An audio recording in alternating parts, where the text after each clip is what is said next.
주님께서 여러분과 함께 루카가 전한 거룩한 복음입니다.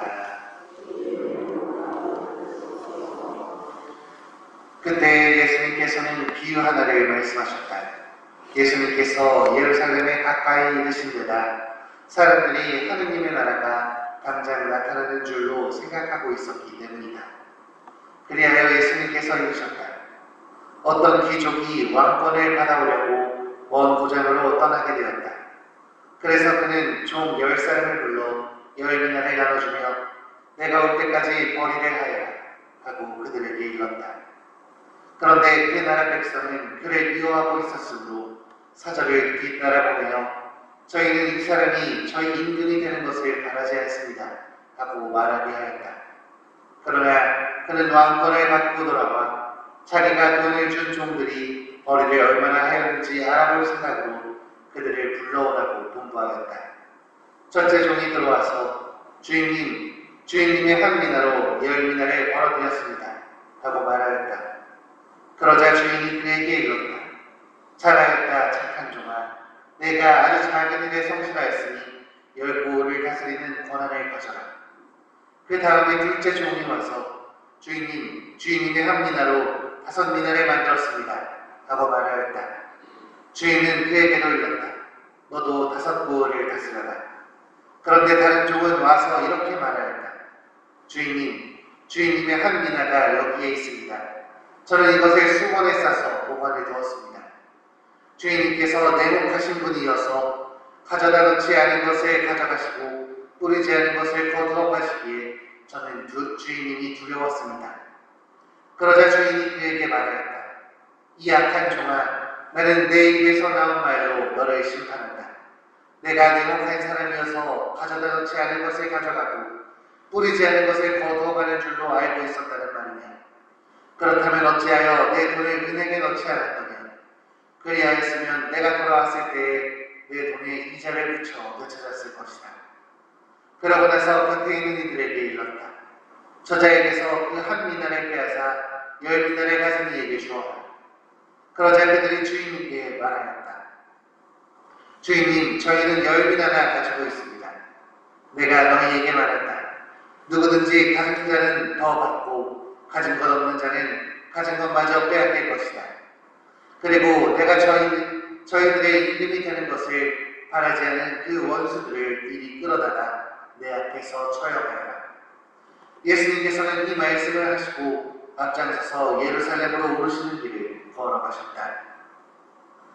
주님의 말씀입니다. 그리스도님 참으시다.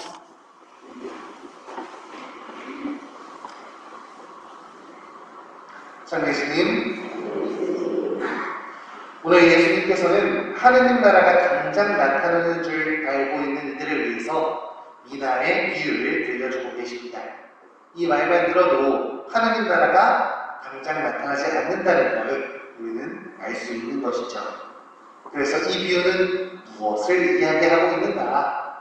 언젠가 다가올 그날을 어떻게 준비해야 하는가를 알아보고자 합니다. 이 비유에서 주인에게 받은 재물을 열심히 또 충실하게 사용한 종은 주인의 칭찬을 받게 됩니다.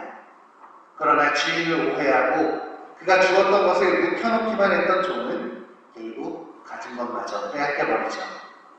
그렇다면 우리는 어떠한 종의 모습으로 그날을 준비해야 되는 걸까요? 답은 너무나 명확합니다. 당연히 그분께 받은 것을 열심하고 충실하게 사용하는 종이 되어야겠죠. 그래야만 그분의 칭찬과 더불어 앞으로도 그분과 함께할 수 있는 영광을 누리게 되니까요.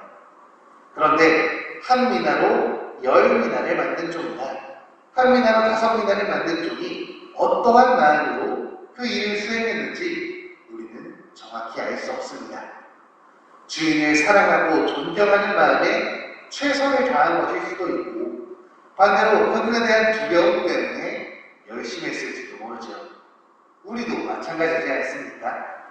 예수님을 사랑해서 그분께 가까이 가고 싶어서 주님의 일을 열심히 할 때도 있지만 그분께 받을 벌이 무서워서 어떻게든 죄를 짓지 않으려 노력하는 경우도 분명 있습니다.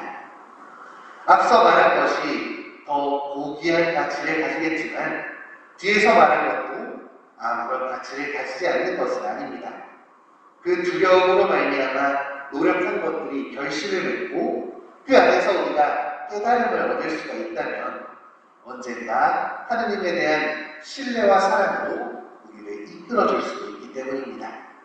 두려움을 그저 나쁜 것으로만 생각해서는 안 됩니다. 성령 치료에도 두려움이 있지 않습니까? 물론 이건 무작정 두려워하는 게 아니라 하느님의 마음을 아프게 하지 않을까 하는 조심하는 두려움이지만요. 사랑이건 두려움이건 열심히 최선을 다했다면 그분께서는 분명 우리의 이런 노력들을 알아주실 것입니다. 그럼 모든 것을 빼앗기게 된 종은 대체 뭐가 문제였을까요? 그 역시 두려움을 가지고 있었습니다. 그런데 그에게는 이 두려움보다 더 큰 문제가 있었습니다. 그건 바로 주인을 잘못 알고 있었다는 것입니다. 그는 주인을 내복한 분이라고 뿌리지 않는 것을 거두어가는 무서운 분으로만 이해했던 것입니다. 오해로 점철된 두려움 앞에서 그는 아무것도 하지 못했고 결국 자신이 생각했던 대로 무서운 주인의 모습을 마주하게 됩니다. 주인이 먼저 그를 버린 것이 아니었습니다. 그가 먼저 주인에 대한 희망을 포기했기 때문에 그는 그의 합당한 벌을 받게 되는 것입니다. 분명 똑같은 것이 주어졌음에도 하느님을 신뢰하고 사랑하는 사람과 그분을 무섭고 두려운 내복한 분으로 이해하는 사람의 결과는 이처럼 다르게 나타납니다. 어떻게 해야 할지 우리는 이미 알고 있습니다.